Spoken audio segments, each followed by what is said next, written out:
The sweetest cut. She's charming, Layla says, absent-mindedly stirring her coffee with a plastic fork.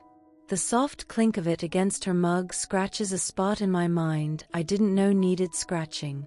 Although she pauses, glancing back at my phone on the table, I guess that comes with the territory. The way Layla emphasizes territory feels heavy, like it's carrying an extra load of judgment. I grab my phone back from where she's placed it next to her untouched scone. It's still open to Zoe's latest post. She's my tattoo artist, a real artist, posing in front of the mural she painted at a local cafe. Her grin shines just as bright as the vibrant colors behind her. Territory. I echo, my voice more puzzled than defensive. Yeah, Layla chuckles under her breath, tucking a strand of hair behind her ear. A tattoo artist? It just screams, minimal ambition, don't you think? We've been friends for nearly 20 years, since our sophomore year of high school when I first moved to California. It was a small, private school, and everyone already had their cliques. Layla was the first person to talk to me, really talk to me. She came over during lunch while I was sketching flowers in my notebook, sat down without asking, and took a bite out of my sandwich. "That's not art," she said, looking at my drawing. "That's just doodling. You should really go for something bigger." I remember blinking at her, not quite sure if she was trying to be helpful or just critical. "I'm Layla," she'd said with a confidence I envied. "You've got potential, but don't waste it on the little stuff." She smiled then, a kind of half-smile that hinted she knew more than I did, and somehow I believed her. Now, as I sit across from her in the cafe, that same half-smile appears as she sips her coffee. I met Zoe by accident at an art fair a few months ago. She was doodling in the corner of her booth, and something about the way she moved her pen across the page caught my attention. We started talking, and before I knew it, I was booking an appointment to get my first tattoo from her.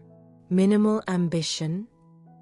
I repeat, finally processing Layla's words. Zoe's art has changed the way people see themselves. She's giving them confidence, a voice. Layla cuts me off with a wave of her hand. A temporary voice, in the form of skin ink.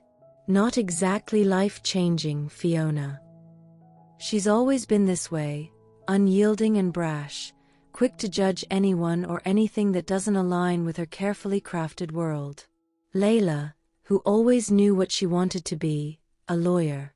Her path was clear, ambitious, impressive.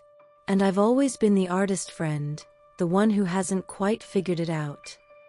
6 months, I say softly. Layla tilts her head. We've been together for 6 months. Her eyes widen, just a fraction. This wasn't part of her plan. Layla had always seen me as her pet project, the one she could advise, direct, and in some ways control. I think she believed my relationships were part of that project too, short, inconsequential flings. Nothing like the long-term commitment she was crafting with her fiancé, Derek. Zoe. Layla's voice is a little higher, more surprised than hurt. She's not used to being out of the loop. You and her. I think about Zoe's hands, steady and gentle, as they tattooed the delicate rose on my shoulder last week. I think about her laugh, the way it brightens up even the gloomiest day. I think about her honesty, how she never pretends to be anything other than herself.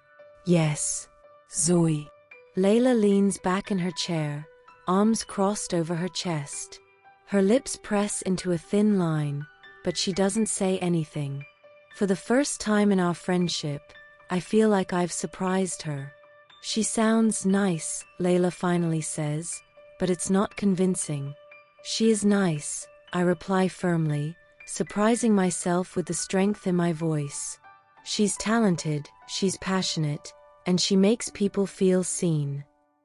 Layla doesn't understand. She's never had to fight for understanding or acceptance in the way Zoe and I have. Layla's world is one of polished perfection, of prestige and status.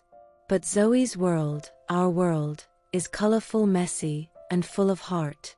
I just don't want you settling, Layla says, her voice softer now, almost gentle. She thinks she's helping, like she always has. You're meant for so much more, Fiona. You've always had big dreams. I take a deep breath, feeling the weight of all the years we've shared, all the ways Layla has shaped my life. But as much as I've valued her guidance, I've realized that I don't need it anymore. At least, not like this. I am living my dreams, Layla, I say, standing up and reaching for my bag. And Zoe is part of them. For a moment, she just stares at me, as if trying to process what I'm saying. But I don't wait for her response. I leave a few bills on the table and turn to go, the weight lifting off my shoulders as I walk toward the door. The sun hits my face as I step outside, and I smile, thinking of Zoe. The future is bright, and it's mine.